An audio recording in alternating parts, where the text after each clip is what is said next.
Jadi dalam kehidupan itu tidak akan berjalan sempurna seperti yang ingin kita rasakan. Selalu akan ada perbedaan pandangan. Ya, bahkan dalam kehidupan rumah tangga saja, ya maaf ya, Anda misalnya seorang istri mau ke sini saja mungkin masih bisa beda pandangan. Warna apa untuk jilbab yang dipakai? Ya, dengan suami bisa berbeda.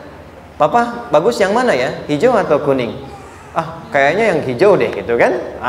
Enggak, kayaknya kuning deh gitu kan. Masih mending ada dua pilihan. Begitu dipakai pink. Bisa berbeda. Anak bisa berbeda. Jadi kesan pertama yang ingin dibangun bahwa dalam kehidupan sudah pasti akan ada keragaman pandangan. Dan yang kedua, yang tidak normal, keragaman pandangan itu boleh jadi melahirkan tindakan-tindakan yang kontraproduktif. Mungkin akan mendapatkan celaan. Allah dicela, malaikat dicela, Rasul dicela, Nabi dicela, sahabat dicela, tabi'in dicela, ulama dicela. Kita siapa yang mungkin belum menjadi bagian dari orang-orang itu dan ingin bebas dari celaan? Itu mustahil. Jelas sampai sini? Jadi kalau mendapatkan celaan, berbahagialah, berarti kehidupan kita normal. Jelas? Pernah mendapatkan celaan dalam hidup? Halo? Pernah disoal oleh orang lain? Pernah direndahkan oleh orang lain? Nah, Allah tuh memberi kesan kepada kita, jangankan engkau, Rasul yang paling mulia saja pernah mendapati itu. Tapi bagaimana seni mendapatkan ketahanan sehingga dalam dicela pun tetap tenang, dalam disoal pun tetap hatinya nyaman. Karena ketenangan itu yang membawa pikiran tenang dan tindakan yang terukur. Dan kadang-kadang ketenangan itu lebih penting bahkan dibandingkan dengan harta yang berlimpah. Seringkali saya berikan perbandingan dari sejak dulu kita belajar kan. Coba pilih mana? Saya yakin masih konsisten. Pilih mana? Kaya tapi gelisah atau miskin tapi tenang? Tidak boleh ada pilihan ketiga, saya tahu itu. Kaya tapi gelisah atau miskin tapi tenang? Pilih mana? Ya, saya tahu lah. Kaya tapi tenang. Oke, di fase ini wahyu belum turun. Nabi sudah ngajar, turun wahyu, turun ala-ala, turun beberapa surah. Tiba-tiba ada masa jeda, wahyu belum turun. Sepekan belum turun, sebulan belum turun. Disitulah muncul seakan ada amunisi bagi orang-orang yang tidak senang dengan Nabi, tidak senang dengan ajakan Nabi pada kebaikan. Ini poin yang kedua. Kalau Anda berbuat baik, pasti ada tantangan. Ingat ya, kalau Anda berbuat baik, apapun itu, pasti ada tantangan. Yang menguji konsistensi kebaikan itu apakah serius untuk dilakukan atau tidak. Maka mulai muncul tuduhan. Lihatlah, Muhammad dari ditinggalkan sama Tuhannya. Itu Muhammad dah gila tuh, naik turun bukit, naik turun lagi, kayak orang bengong. Muhammad udah ada beban di pundaknya. Jangankan umatnya, Rasulnya saja yang mengklaim Rasul, punya masalah katanya, ya kan? Dan ditinggalkan Tuhannya, kok masih mau ikut Muhammad? Maka dalam keadaan itulah kemudian ditunggu, naik turun, turunlah kemudian dua surah sekaligus, surah 93, surah 94, yaitu surah Ad-Duha dan Al-Insyirah. Nih. Oke. Ini materinya dahsyat ya. Penting sekali, saking pentingnya ini cepat habis tuh. Bismillah. Sekali lagi. Jazakallah khair. Ya, lebih kelihatan ya. Baik, yuk pelan-pelan. Jadi turunnya surah Ad-Duha dan surah Al-Insyirah, hikmahnya satu atau fungsinya satu, memberikan petunjuk bagaimana mengatasi satu persoalan sesulit apapun, tapi masih dapat menghadapinya dengan keadaan yang tenang. Satu, surah ini atau dua surah diturunkan untuk membimbing setiap hamba menuju kepada ketenangan hati. Dua, membangun kekuatan mental sehingga dalam situasi apapun dia tetap kuat mengatasi berbagai persoalan kehidupan. Nanti terapannya banyak, di bisnis ada. Nanti saya turunkan contohnya. Kadang-kadang ikut tender, sudah bagus, sudah menang, tapi proyeknya diambil orang. Ada yang begitu? Nanti ada ayatnya, ada. Nanti kita turunkan. Udah siap-siap, kan? Pengen melamar, ternyata keduluan orang, gitu kan? Udah siap-siap, pengen dapat ini, mau lulus, ternyata nilainya nggak seperti yang diharapkan. Muncul, ada, selalu ada demikian. Nanti kompleksitasnya banyak. Tapi dua surah ini kalau kita bisa kuasai artinya dengan baik, pahami dengan benar, maka akan ada sesuatu yang beda yang terasa dalam jiwa kita dan kesiapan mengatasi setiap persoalan dalam kehidupan. Yuk kita baca dulu ya supaya dapat keberkahannya dari dua surah ini. Saya bacakan, Anda ikuti ya. A'udzu billahi minasy syaithanir rajim.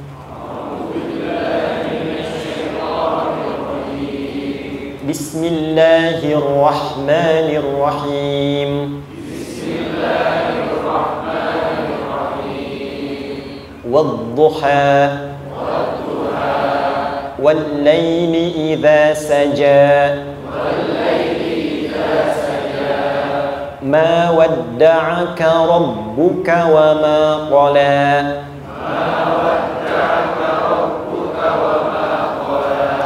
ma wadda'aka rabbuka wa ma qala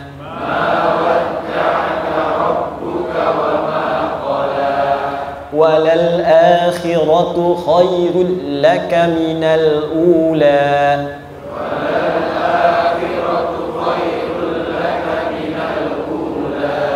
wala sawfa yu'tika rabbuka fatarda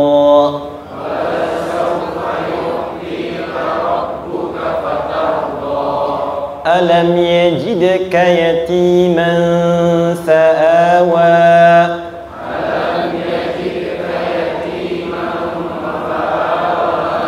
ووجدك ضالا فهدى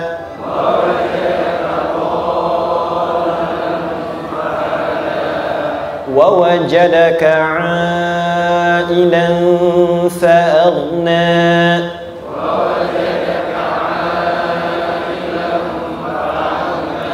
فأما اليتيم فلا تقهر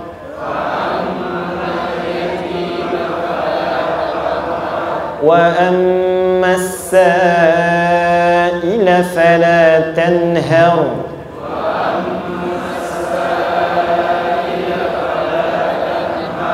وأما بنعمة ربك فحدث.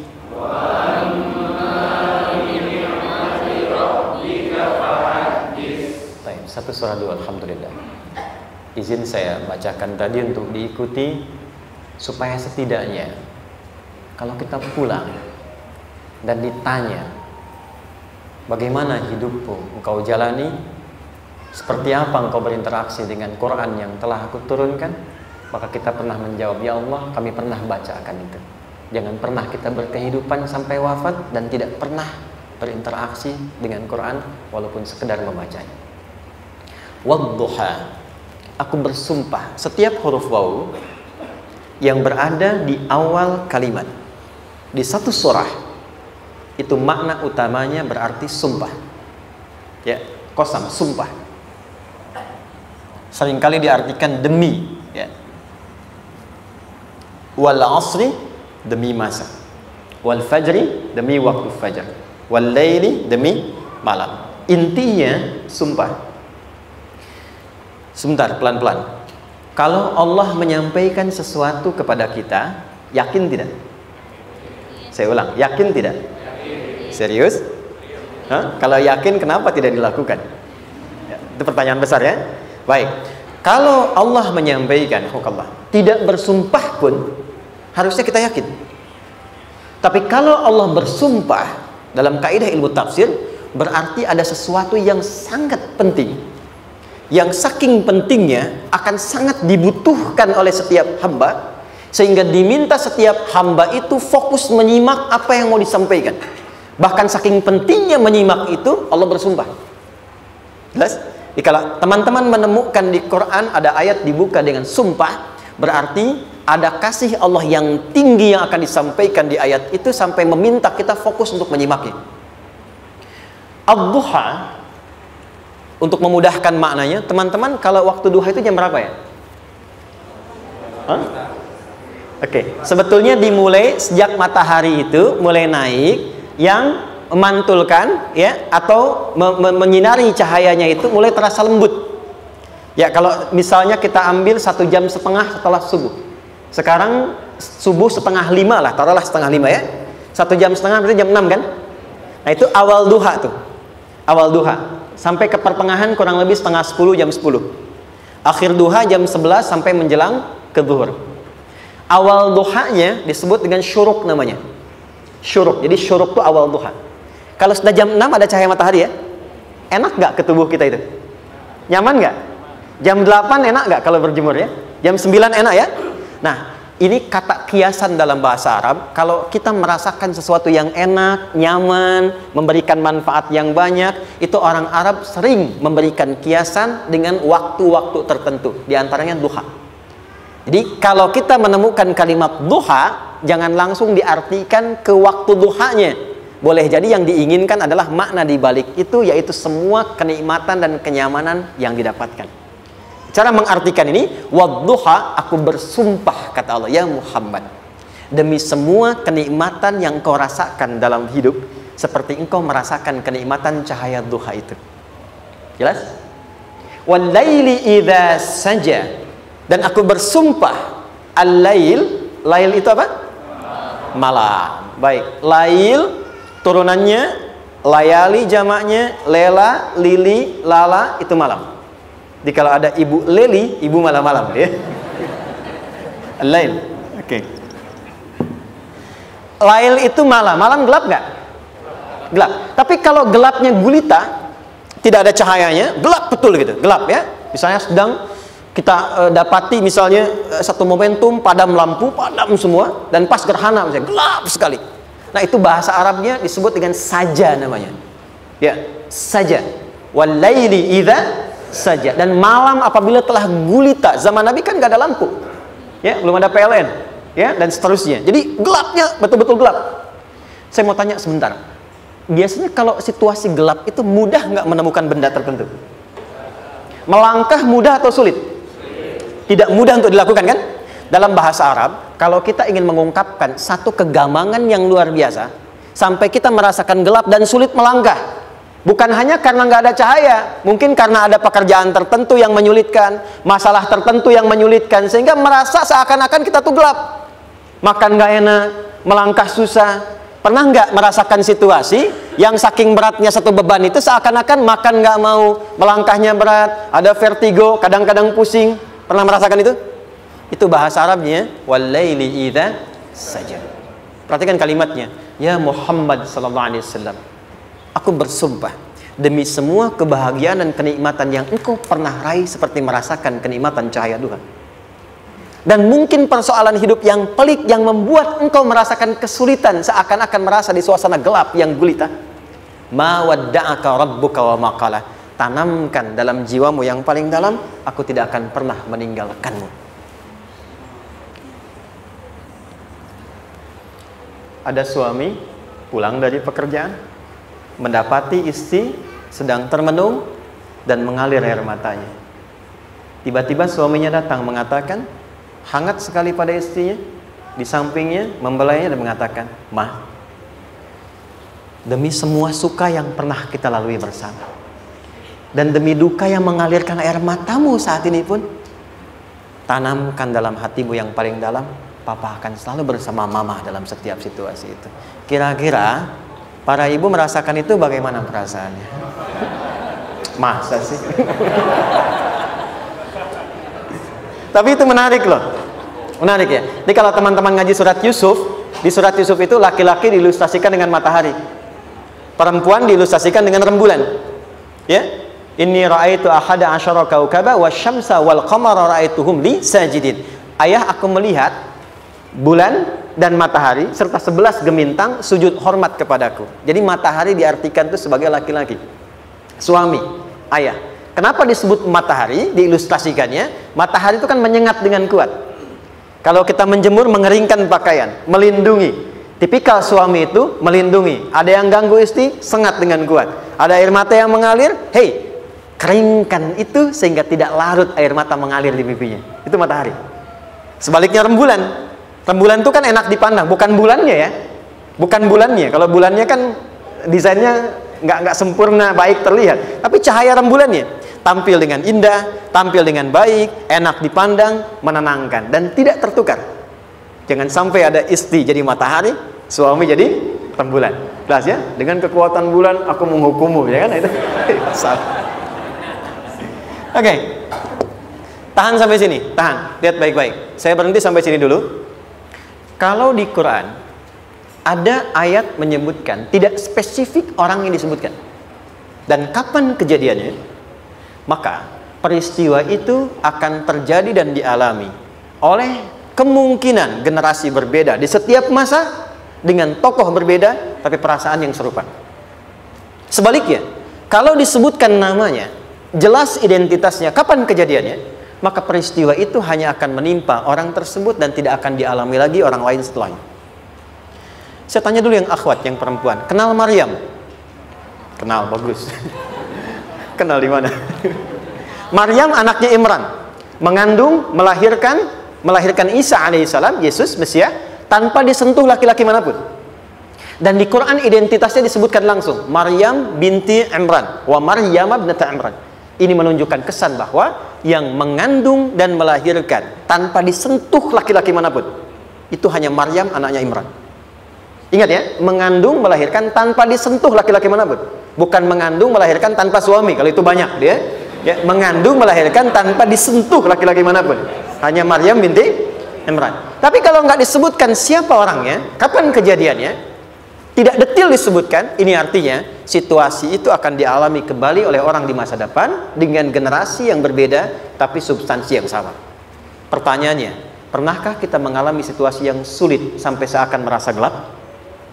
Nah, baik, maka adab yang pertama, jika mengalami situasi seberat apapun dalam berkehidupan, maka dekati Allah Subhanahu wa ta'ala. Ini awalnya, dekati Allah. Apalagi kalau ada yang mengatakan ini nggak mungkin, ini nggak akan terjadi, ini nggak bisa.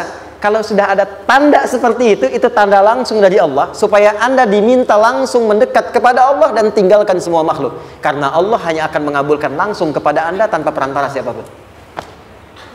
Itu yang terjadi pada Nabi Zakaria. Ini nggak mungkin, ini mustahil.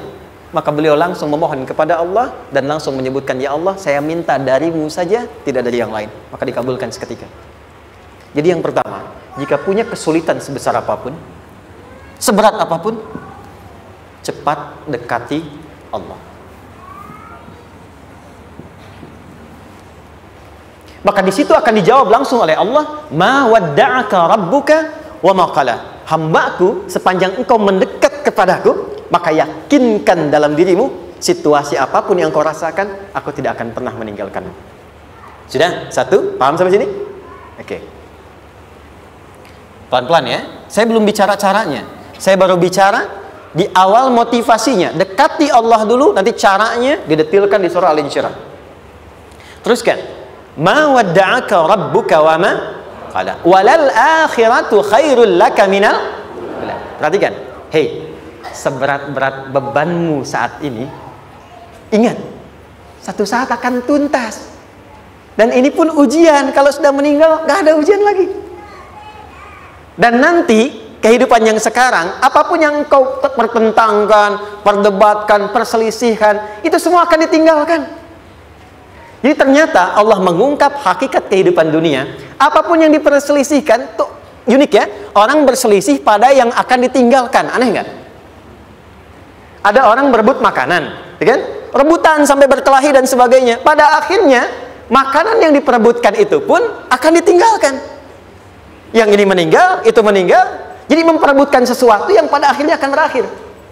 Kata Allah sampaikan, jika Anda mengalami situasi, sesuatu yang mungkin membuat berat, tanamkan pada jiwa kita, hei, yang aku kejar-kejar ini, boleh jadi aku akan tinggalkan juga. Kenapa aku harus menangisi dan larut pada sesuatu yang tidak abadi? Maka Allah hibur kita dengan mengatakan, kamu tenangkan diri dulu.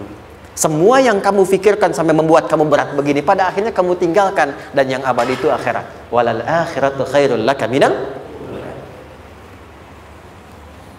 Dua, pelan-pelan sikapi setiap masalah dengan proporsional.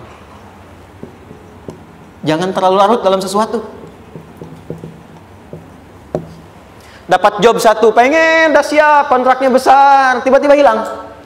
Dipikirin, Anda mikirkan itu pun nggak akan balik. Proporsional aja dulu. Ya, nanti caranya akan turun nanti di alim syirah. Tenangkan diri dulu. Prasangka baik kepada Allah Subhanahu wa taala. Boleh jadi apa yang Allah ingin berikan sebagai pendahuluan sekarang belum sampai kepada kita karena Allah menyiapkan yang lebih baik di balik itu. Kita belum tahu ada apa di balik itu sehingga kita tidak dapatkan itu. Sehingga kemudian Allah katakan walal akhiratu khairul laka minal ula. Teruskan wala saufa yu'tika rabbuka. Pelan-pelan. Orang yang punya sikap seperti ini itu cenderung lebih dekat mendapatkan ridha Allah dibandingkan dengan orang-orang yang larut dalam kesulitan.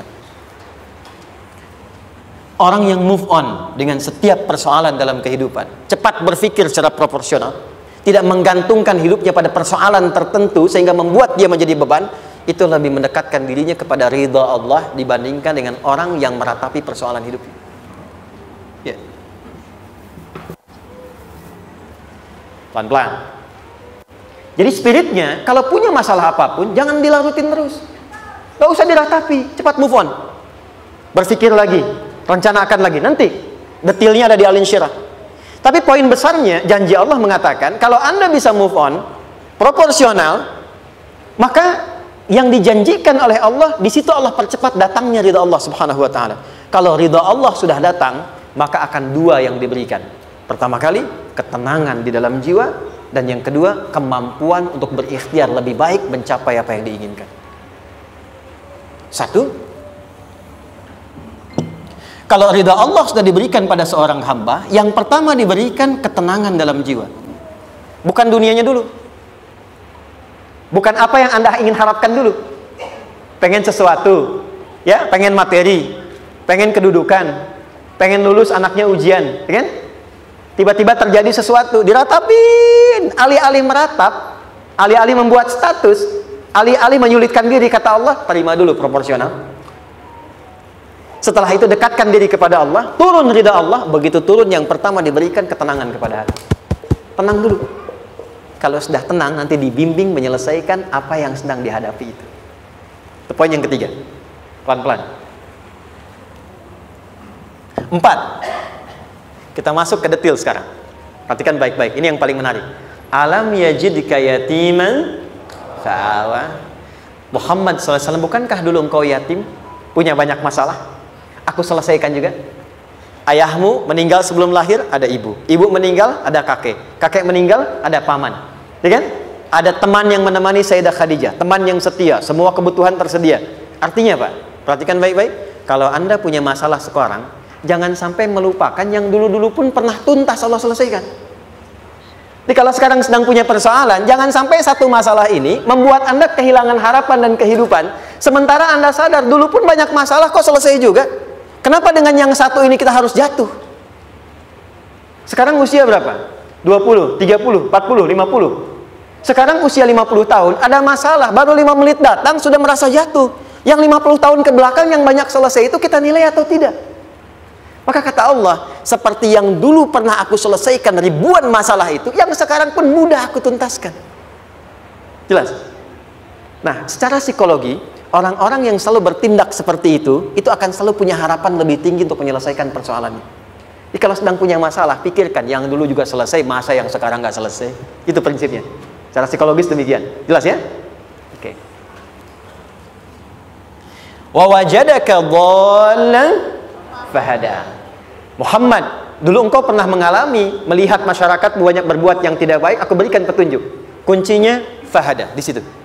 Orang yang punya motivasi kuat dan keyakinan untuk bisa menyelesaikan persoalannya, maka dia akan lebih cepat mendapatkan petunjuk Allah untuk mendapatkan solusi terbaik. Ada sini. Saya agak cepat ya, mohon izin. Wa wajadaka 'ailan fa'aghna. Bahkan, maaf, bukan sekedar selesai, kalau perlu saya bikin kaya, kata Allah. Aghna itu kalau ilmu, ilmunya luas. Kalau harta, hartanya banyak. Kalau kedudukan, kedudukannya tinggi. Hei, engkau yang sedang mengejar kedudukan, aku tahan sebentar karena ada yang nggak bagus untukmu di sini. Tapi kalau kamu terima, aku angkat itu lebih daripada apa yang kamu harapkan.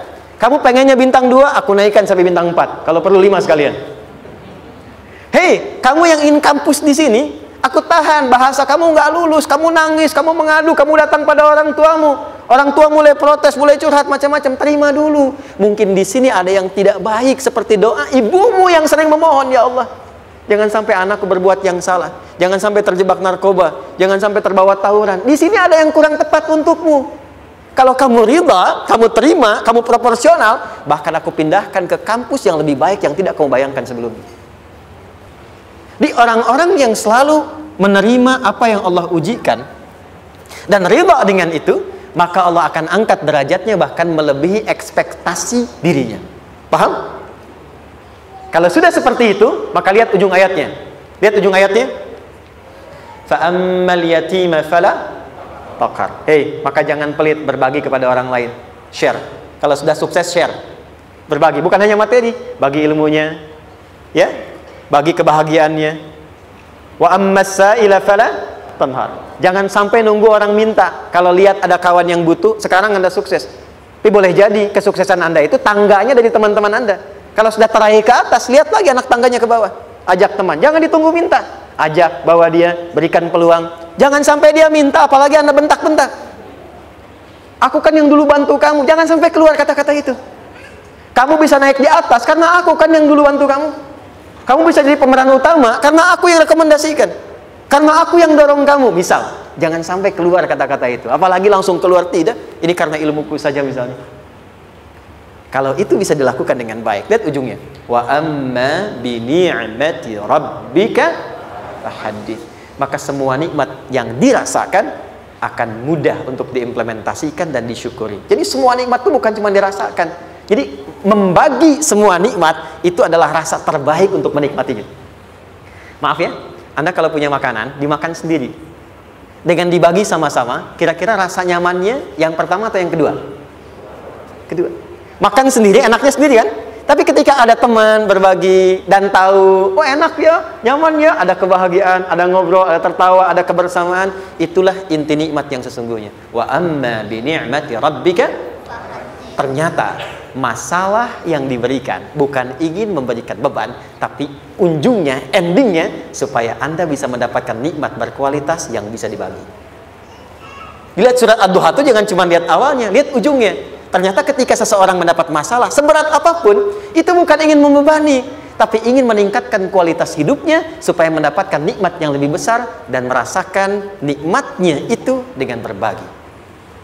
Itu poinnya. Jadi kalau sampai sini kita paham, dan kita beri nama misalnya dengan fikih ujian, jadi kalau desain ujian ini sistematikanya kita pahami, maka tidak ada alasan untuk mengeluhkan persoalan. Jadi melihat masalah itu bukan sebagai beban, pada akhirnya melihatnya sebagai tangga untuk mencapai kebahagiaan. Jelas sampai sini? Baik, kalau sudah seperti ini, ingin punya masalah atau tidak ingin punya masalah? Tidak. Ingat ya, jadi kalau anak pulang bawa masalah, dilihatnya jangan beban. Oh, Allah ingin menaikkan kualitas pada anak saya, yang dengan itu menjadikan ia mendapatkan nikmat yang belum pernah didapati. Kalau rumah tangga sedang ada masalah, jangan banyak diperseterukan, tapi direnungkan sejenak. Oh, Allah ingin meningkatkan kualitas rumah tangga ini sehingga kita bisa mendapatkan nikmat yang tidak pernah didapati sebelumnya. Makanya nikmat berumah tangga itu yang terbesar selalu bertambah ketika menyelesaikan masalah. Silahkan cek. Kalau sedang ada masalah berseteru kan, tapi setelah selesai kan jadi lebih nikmat ya. Ya, lebih senang lagi, lebih cair lagi, lebih bahagia lagi, lebih mendukung lagi. Ternyata ada nilai-nilai kebaikan yang tersimpan yang belum disadari sepenuhnya. Pertanyaannya, kadang-kadang mudah diucapkan tapi tidak mudah mempraktekkan.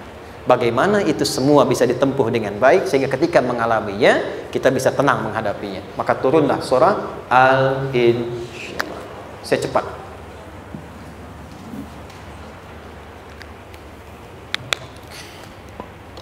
Teman-teman, ini apa? Kelas ya? Baik, pelan-pelan sedikit. Kira-kira volumenya besar kecil? Kecil ya? Baik. Kalau saya bandingkan dengan gayung, volumenya besar mana? Gayung ya? Baik. Kalau ini saya perlebar, sehingga bisa memasukkan apapun ke dalamnya, itu bahasa Arabnya disebut dengan insyirah namanya. Jelas? Meluaskan sesuatu sehingga terlihat lapang, sehingga memudahkan setiap hal masuk ke dalamnya. Itu insyirah namanya. Surah ini diberi nama dengan surah Al-Insyirah, yang berarti sesuatu yang lapang, yang tenang, yang nyaman. Yang diharapkan dengan keadaan hati yang lapang, nyaman, tenang itu, segala persoalan yang dihadapi dalam kehidupan akan mudah diterima dan tidak berdampak besar dalam menyikapinya. Maka bagaimana kemudian Allah memberikan turunan-turunan petunjuk supaya apa yang diharapkan ini bisa tercapai? Satu, izin mengilustrasikan. Saya kasih cerita sebentar. Ada seorang anak muda, kisah ini sangat viral, hampir setiap kita bisa mendapatinya. Datang kepada seorang kakek tua di sisi danau yang jernih sekali airnya. Dia berkeluh kesah tentang persoalannya. Dia katakan, saya punya masalah begini. Berat sekali terasanya. Kakek itu kemudian permisi, dia hanya membawa 2 genggam garam. Kemudian beliau bawa 1 gelas, ilustrasinya seperti ini. Dimasukkanlah kemudian garam itu ke gelas itu. Lalu diambil 1 gelas air yang jernih tadi, dengan garam segenggam. Kata beliau, minum. Pemuda itu mengatakan, wah, asin, minum aja dulu. Lalu ketika diminum, langsung ditumpahkan. Dia muntahkan, asin katanya. Lalu setelah itu, kakek yang tadi melepaskan segenggam sisanya, dilempar ke danau tadi, yang luas. Lalu diambil lagi dengan gelas yang sama. Sekarang minum. Bagaimana rasanya? Segar, enak, nyaman. Itulah hatimu. Kalau hatimu sempit sesempit gelas ini, maka masalah sekecil apapun akan selalu menghadirkan kesulitan seperti engkau menelan garam tadi. Tapi kalau hatimu luas, sebesar apapun masalah, tidak akan pernah berdampak pada dirimu kecuali engkau mampu menyusun rencana untuk mengatasinya. Kelapangan hati yang membuat diri kita mampu menerima persoalan apapun, itu yang disebut dengan insyirah. Makanya dulu tahun 90-an ada sinetron Hati Seluas Samudra gitu ya. Saya pernah tahu itu. Sama anaknya diapa-apain juga, oh masih aja ya menerima gitu. Dulu siapa ya? Jeremy Thomas dan lain-lain ya. Saya kira ada itu. Ya, saya kira itu ya. Saya pernah lihat sejenak ya. Saya jarang-jarang nonton itu. Pernah lihat aja. Saya senang riset. Jadi kalau riset itu ada riset dakwah, ada riset materi. Saya teman-teman yang musik gitu ya. Saya tidak terlalu dekat dengan musik karena saya di Quran gitu. Tapi untuk mengetahui hukum musik itu bagaimana, saya riset. Sampai ke notasi saya tahu. C, D, F, G, A, B, C, G, A, B, C, D, F, G, D, F, G, A, B, C, D, A, B, C, D, F, G, A, F, G, A, B, C, D, E, B, C, D, E, F, G, A, B, F, G, A, B, C, D, A, F, C, A, B, G, A, B, C, gitu kan ya? Ya, tapi kalau diminta piano, gitar, saya nggak bisa. Ya, tapi untuk menentukan hukum, nah kita bisa paham gitu. Misalnya boleh nggak baca Quran pakai langgam Jawa gitu kan? Nah, hukumnya apa? Nanti dari teori itu muncul. Ya, paham ya? Nah, oke, balik sini. Perhatikan baik-baik. 1, saya agak cepat. Ini ditafsir langsung turun Al-Insyirah. Yang pertama, alam nashrah laka sadrak wa wada'na anka wizrak alladhi anqadha dhahrak. Tahan sampai sini dulu, 3 ayat. Saya mulai dari ayat kedua dan ketiga. Perhatikan baik-baik. Wa wada'na anka wizrak alladhi anqadha dhahrak. Artinya apa? Artinya satu beban yang diletakkan di pundak yang berpengaruh kepada semua bagian tubuh. Kita pernah melakukan atau melihat yang angkat beban ya? Beban kan semakin berat diangkat, semakin terasa ke bagian-bagian tubuh ya, ke semuanya. Nah, itu namanya wizrak alladzi anqadha dhahrak. Beban yang dipikul yang berat sekali sampai semua merasa. Makanya jadi satu ungkapan dengan mengatakan dia sedang memikul beban yang sangat berat. Sampai kepalanya pusing, tidur nggak nyaman, miring kanan, miring kiri. Itu namanya ya alladzi anqadha dhahrak. 1. Saya percepat, akan ada satu masa dalam hidup setiap hamba merasakan satu persoalan yang seakan-akan beban berat yang dipikul sampai merasa kesulitan dari ujung kepala sampai ujung kaki. Siapapun itu. Jujur ya, setiap kita tanyakan pada diri sendiri. Setiap kita yang ada di sini, saya yakin pasti pernah atau bahkan akan mengalami satu peristiwa yang merasakan beban berat sampai seakan-akan ujung kepala sampai ujung kaki merasakan sakitnya. Ada yang sudah mengalami atau bahkan nanti akan ada yang melalui. Perhatikan baik-baik. Teruskan ayatnya. Wa rafa'na laka. Perhatikan. Kalau ada yang sedang merasakan itu, yakinlah kata Allah, pada saat itu sesungguhnya Allah sedang mengangkat derajatnya dan meningkatkan kualitas hidupnya untuk mencapai sesuatu yang istimewa yang belum pernah diraihnya. Dari sini kita buat persamaan ujian. Tadi kan berbanding lurus dengan harapan, banding lurus dengan solusi nanti pada akhirnya. Fokus. Lulus di sini, insya Allah setiap persoalan akan lebih mudah untuk diatasi. Ujian, seberat apapun yang sedang kita alami, tidak akan pernah diberikan kepada kita oleh Allah, kecuali ternyata hikmahnya untuk mengabulkan harapan-harapan besar yang sebetulnya kita mintakan. Jujur ya, setiap kita kan sering punya permohonan ya, sering berdoa ya, ya Allah minta ini, minta itu, minta ini, minta itu, gitu kan? Nah, cara Allah mengabulkan harapan kita itu, yang pertama, jalurnya lewat ujian. Karena semua kesuksesan itu, desain dasarnya adalah melewati ujian. Coba, anak-anak kita yang sedang sekolah itu, apa mungkin di wisuda dengan penuh kebahagiaan kalau nggak mengalami ujian? Hah? Lewat ujian dulu kan? Dia belajar dulu, ujian dulu, ngatasin soal dulu, lulus, baru wisuda. Apakah mungkin akan dapat IPK 4 yang diharapkan kalau tidak mengalami ujian? Belajar dulu, ya kan? Ada waktu, sempat dia bangun malam, siang, dan seterusnya belajar, keringat dan sebagainya, baru bahagia kan? Dan ternyata belajar itu untuk di wisuda. Sebab kalau kita tidak belajar, mustahil dapat wisuda. Kalau tidak lewat ujian, mustahil dapat ijazah. Karena ternyata harapan itu, hukum dasarnya dalam berkehidupan, bisa diraih dengan melewati ujian. Ini poinnya. Jadi mohon, kalau sedang mengalami sebuah peristiwa dan kita harus menghadapi itu, coba renungkan, sebetulnya pernah berdoa apa sampai kita mengalami itu, sehingga dengan jalan itulah sebetulnya Allah ingin mengabulkan harapan yang dulu pernah kita mintakan. Jelas? Oke, satu. Yuk turunkan rumusnya pelan-pelan. Quran surah kedua ayat 286. Ini kesini dulu, baru nanti kita balik lagi. 2 Al-Baqarah ayat 286. La yukallifullahu nafsan illa usaha. Tahan sampai sini. Lihat baik-baik. Hukum yang pertama. Hukum pertama. Allah tidak mungkin menguji seorang hamba di luar batas kemampuannya. Jadi kaidah yang pertama tadi, kalau kita sedang diuji, sebetulnya ada harapan dan doa yang pernah kita mohonkan dan Allah ingin mengabulkan itu, jalan pertamanya lewat ujian. Tapi adilnya Allah, tidak akan pernah kita diuji kecuali sesuai dengan kemampuan kita. Jadi kalau nggak mampu, nggak mungkin diberikan ujian. Ingat ya, kalau tidak mampu, tidak mungkin diberikan ujian. Artinya harapan yang kita mohonkan pun akan sesuai dengan kemampuan kita. Jadi kalau kita minta sesuatu nggak mungkin bisa menggunakannya, nggak akan dikasih. Nah, balik ke sini untuk memberikan ketenangan kepada hati kita. Kalau sedang menerima persoalan, setelah kita mengatakan, oh ini mungkin ada harapan yang ingin saya dapatkan, jalannya lewat sini.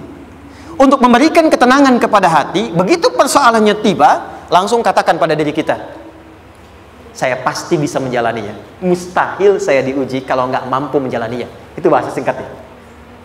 Ingat ya, kalau ingin mudah menyelesaikan persoalan, kata Quran, setiap ada ujian, langsung katakan pada hati kita, insya Allah bisa. Nggak mungkin saya diuji kalau saya nggak sanggup. Jelas? Dan tanamkan itu pada hati yang paling dalam. Ini nggak mudah. Kalau cuma disimpan di pikiran, jadi beban. Tapi kalau Anda tanamkan dalam hati, seberat apapun masalahnya, pasti saya sanggup, pasti saya bisa. Pernah lihat dulu ada acara 90-an Benteng Hattori? Oke? Benteng Takeshi ya? Takeshi ya? Gitu kan, artinya kan bisa jawab ya. Kita tahu Ninja Hattori mendaki gunung, lewati lembah, ya tahu ya.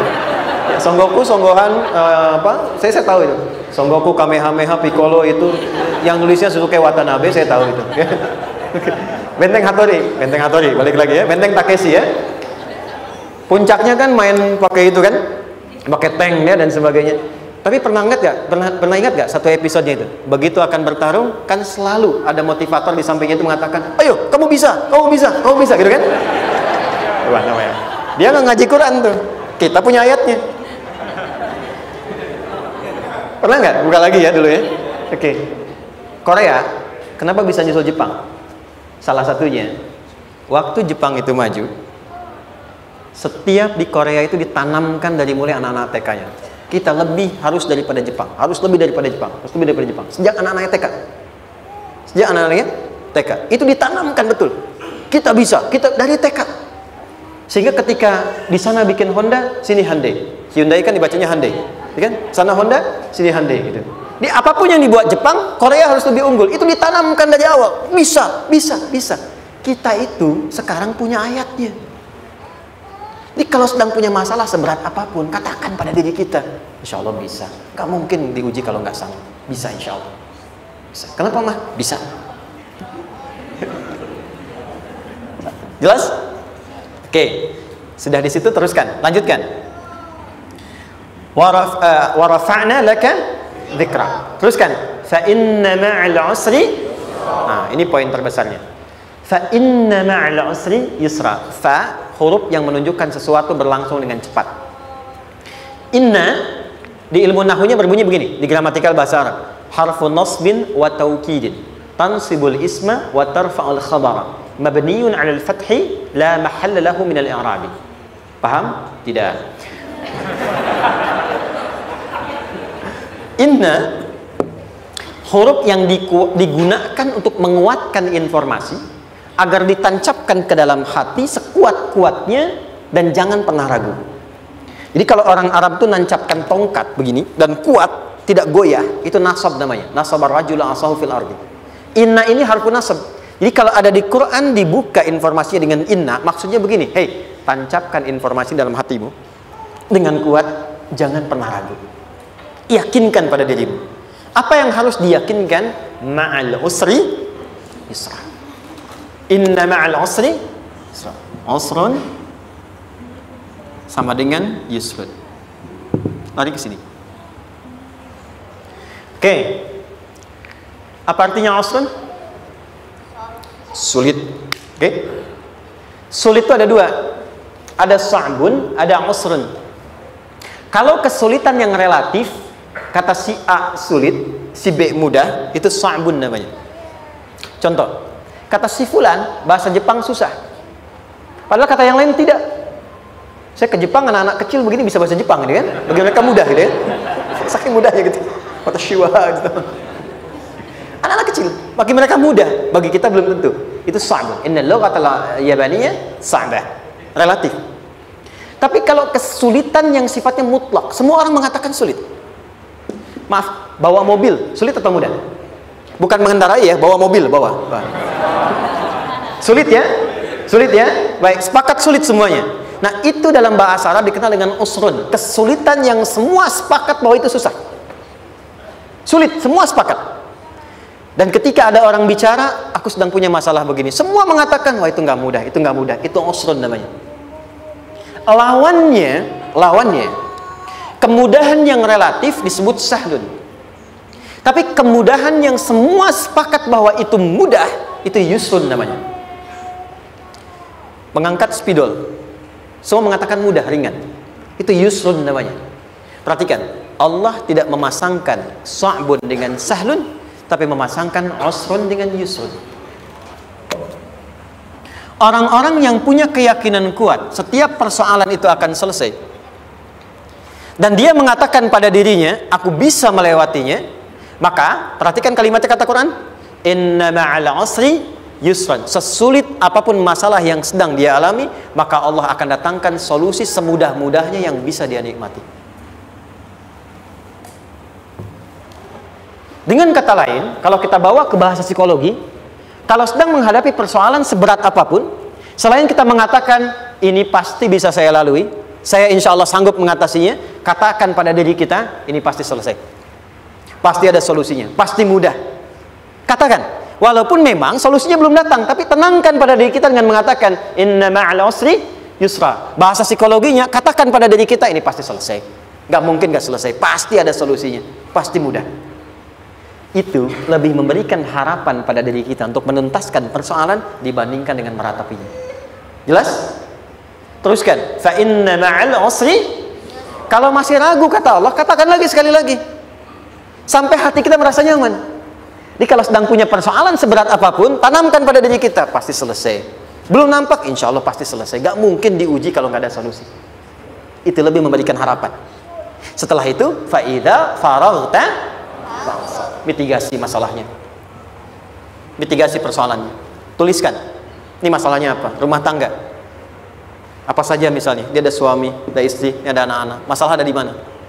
Kadang-kadang menangnya jadi kusut karena satu-satu nggak segera diselesaikan. Maka kata Al-Quran, fa'idha faraghta, satu-satu mitigasi dulu. Satu masalah di sini, lihat di suami, lihat di istri. Kalau pekerjaan, masalahnya apa? Sebelum bercabang kemana-mana, petakan. Apakah rekanannya? Apakah relasinya? Apakah kemampuannya? Apakah manajerialnya? Apakah marketingnya? Mitigasi, kotaki semua, selesaikan satu-satu. Setelah itu, apa yang dilakukan? Wa ila rabbika, tawakal sepenuhnya kepada Allah untuk menentukan hasilnya. Tawakal itu yang paling mahal.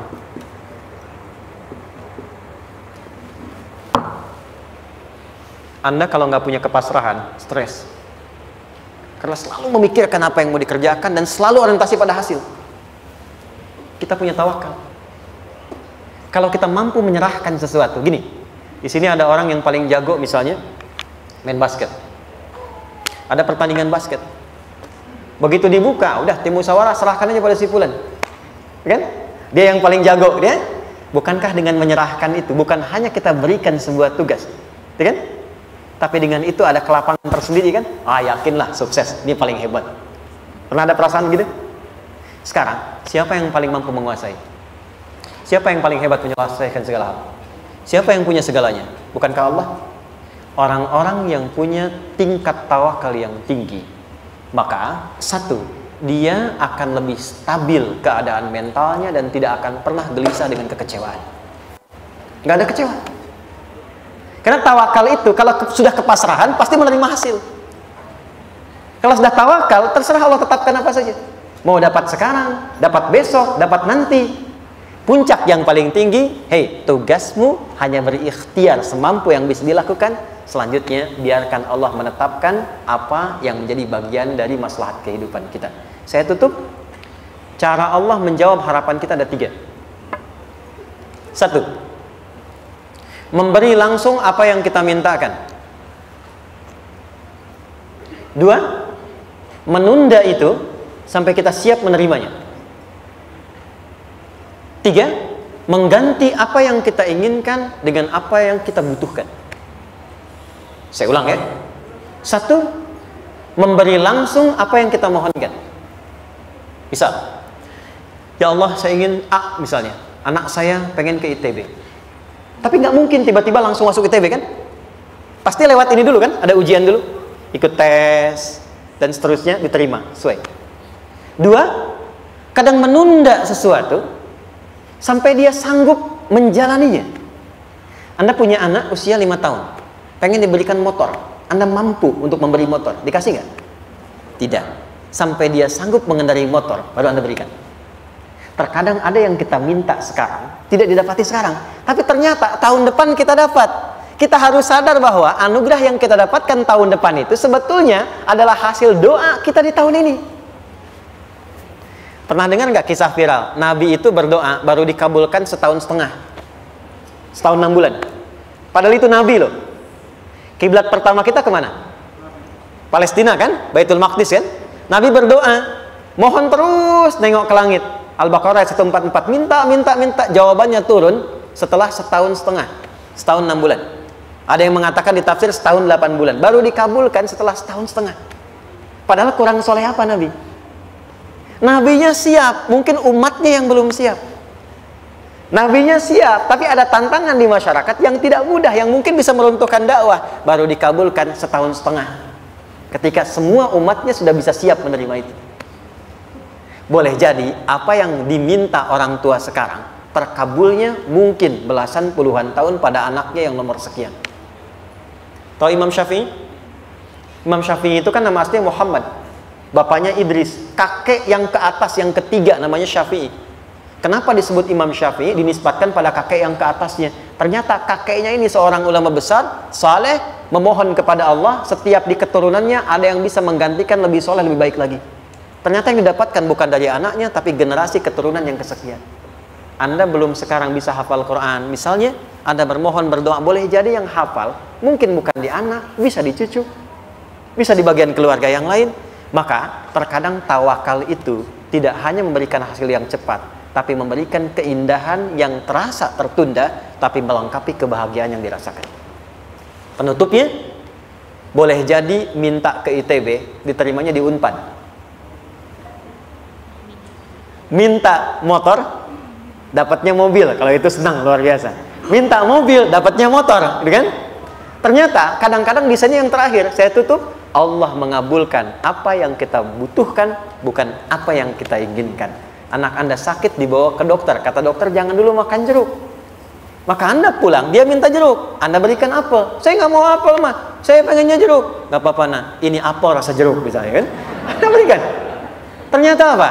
Bukan ingin menyakiti dan tidak mengabulkan keinginan anak, tapi lebih memberikan apa yang dia butuh. Kadang-kadang maaf ya, teman-teman mintanya proyek A, udah capek di situ nggak dapat, dapatnya di yang lain. Teman-teman, itu Allah berikan sebetulnya hasil ikhtiar Anda yang sebelumnya, cuma dikasih yang lebih baik yang tidak Anda pernah bayangkan maslahat.